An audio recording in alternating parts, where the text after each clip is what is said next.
نحمده ونصلي ونسلم على حبيبه الكريم اما بعد فاعوذ بالله من الشيطان الرجيم بسم الله الرحمن الرحيم قال النبي صلی اللہ تعالی علیہ وسلم اغتنم خمسا قبل خمس۔ اللہ کے نبی صلی اللہ علیہ وسلم نے اپنے امت کے افراد کو نصیحت کرتے ہوئے ارشاد فرمایا کہ اے انسان، 5 چیزوں کو 5 چیزوں سے پہلے غنیمت سمجھو۔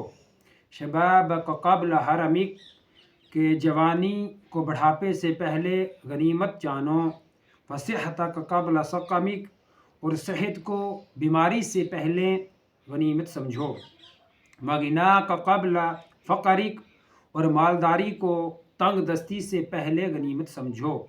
وفراغک قبل شغلک، اور فرصت کو مشغولیت سے پہلے غنیمت سمجھو۔ وحیاتک قبل موتک، اور زندگی کو موت سے پہلے غنیمت سمجھو۔ اس کا مطلب یہ ہے کہ ان کی اہمیت کو، یعنی جو 5 چیزیں ہیں، ان 5 چیزوں کی اہمیت کو ان کے ختم ہونے سے پہلے جاننے کی کوشش کرو۔ پہلے نمبر فرمایا شبابک قبل حرمک، یعنی کہ جوانی کو بڑھاپے سے پہلے غنیمت سمجھو، یعنی اس کی اہمیت کو سمجھو کہ جوانی کا مقام کیا ہے، مرتبہ کیا ہے، زندگی میں اس کی اہمیت کیا ہے۔ اور پھر صحت، کہ جب صحت ختم ہو جائے، انسان کی صحت کے ختم ہونے کے بعد اس کے دل و دماغ میں یہ خیال آئے کہ اب میں بیمار ہو چکا ہوں، اب کاش کہ دوبارہ سے صحت واپس آ جائے، تو پھر یہ ایسا ہونے والا بڑا کم ہوتا ہے۔ اس لیے صحت کا بیماری سے پہلے خیال رکھنا چاہیے۔ اور غنا کا قبل فقرک، تو آدمی کو تنگ دست ہو جانے سے پہلے اپنی مالداری پر غور کرنا چاہیے کہ کئی بار انسان جو ہے اپنے مال و دولت کو ناجائز طریقے سے ضائع کر دیتا ہے۔ جب ضائع کر دے تو پھر اس کے بعد ہاتھ ملتا رہے تو پھر وہ ہاتھ نہ آئے تو بعد میں پچھتانے کا کوئی فائدہ نہیں ہوتا۔ پھر فراغ کا قبل شغلک، کہ فرصت کو مشغولیت سے پہلے کا مطلب یہ ہے کہ یہ بندے، اگر تو کوئی کام کر رہا ہے تو اس کام کو چھوڑ دے گا، اگر تو چھوڑ کر کے اپنے آپ کو بیکار کر کے رکھ دے گا، بیکار بیٹھ جائے گا، تو بعد میں تو اس اپنی مشغولیت کو پچھتائے گا، لیکن پھر کوئی کام بننے والا نہیں ہے۔ اس لیے اپنی جو مشغولیت ہے، مصروفیت ہے، اس کے اہمیت کو سمجھنے کی کوشش کر۔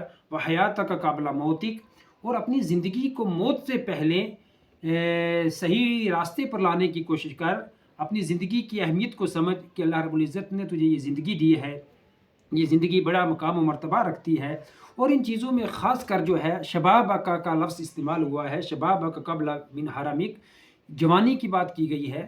ایک دوسری روایت میں آقا علیہ الصلوۃ والسلام نے ارشاد فرمایا کہ قیامت کے دن جب تک بندے سے 5 چیزوں کے بارے میں سوال نہیں ہوگا، اور جب سوال کر دیا جائے گا، جب تک کہ ان سوالوں کے جواب نہیں دے پائے گا، تب تک اللہ رب العزت کے حضور سے اپنے قدم ہٹا نہیں پائے گا۔ اور ان میں سے بطور خاص جس چیز کا ذکر کیا وہ جوانی ہے، کہ جوانی کے بارے میں سوال ہوگا کہ اے میرے بندے، میں نے تجھے جوانی دی تھی، بتا تو نے جوانی کو کہاں خرچ کیا۔ اب پوری زندگی کے بارے میں بھی سوال ہوگا، لیکن بطور خاص جوانی کے بارے میں سوال ہوگا۔ یہاں سوال پیدا ہوتا ہے کہ جوانی کے بارے میں بطور خاص سوال کیوں ہوگا؟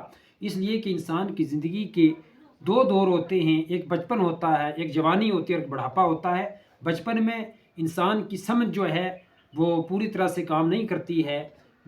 بچپنے میں نفع نقصان کی انسان کو کوئی قدر و قیمت کا احساس نہیں ہوتا ہے، اور بڑھاپے میں تو انسان بوڑھا ہو جاتا ہے، کچھ کر نہیں پاتا ہے۔ لیکن جوانی کے ایام کچھ ایسے ہوتے ہیں کہ اگر جوانی میں انسان کچھ کرنا چاہے تو کر سکتا ہے، اللہ کو راضی کر سکتا ہے، رسول پاک صلی اللہ علیہ وسلم کے احکامات پر عمل کر سکتا ہے، انقلابی کام انجام دے سکتا ہے۔